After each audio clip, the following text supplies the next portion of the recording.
கிறிஸ்துவில் பிரியமான சகோதர சகோதரிகளே,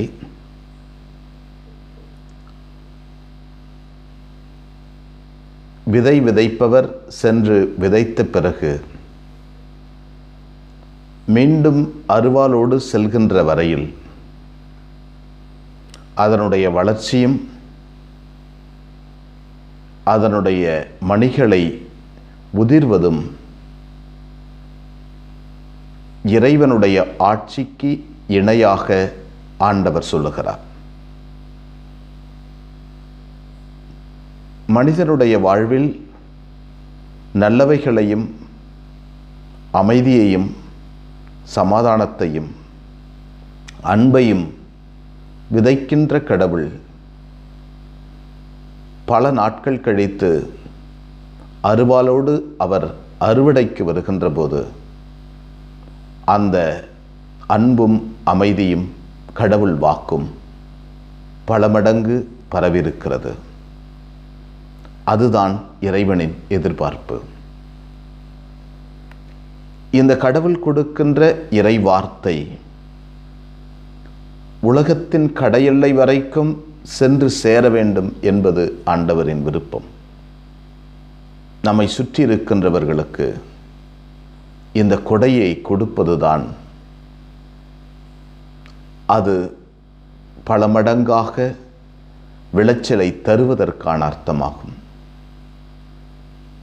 அவ்வாறே விதை சிறியதாக இருந்தாலும் வளர்ந்து வானத்து பறவைகள் வந்து தங்குகின்ற அளவிற்கு பெரிய மரமாக உருவாவது போல கடவுளின் வார்த்தையை பெறுகின்ற நாம், அந்த விசுவாசத்தை பெறுகின்ற நாம், கடவுளின் வாழ்வை பெறுகின்ற நாம், நம் வாழ்க்கையிலும் நம்மை சுற்றியிருக்கின்றவர்களுடைய வாழ்க்கையிலும் இந்த இறையரசை கொடுத்து கொண்டே வர வேண்டும். இந்த அன்பை கொடுத்து கொண்டே வர வேண்டும். இந்த மன்னிப்பை கொடுத்து கொண்டே வர வேண்டும்.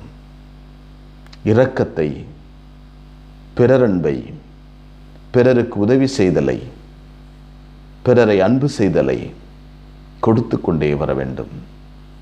இயேசுவினுடைய அற்புதமான கொள்கைகளை நாம் பிறருக்கு கொடுக்க வேண்டும். ஏழைகளின் சார்பாக நிற்கின்ற மனோபாவத்தை பெற்றுக்கொள்ள வேண்டும். இறை அரசுக்குரிய எல்லா மதிப்பீடுகளையும் பெற்றுக்கொண்டு நாம் வாழ வேண்டும். அதுதான் கிறிஸ்துவத்தின் வாழ்வு, ஒளி உள்ளவர்களின் வாழ்வு, விதையை பெற்றுக்கொண்டவர்களின் வாழ்வு. விதை சாதாரணமாக யாருக்கும் தெரியாமல் விதைக்கப்படுகிறது.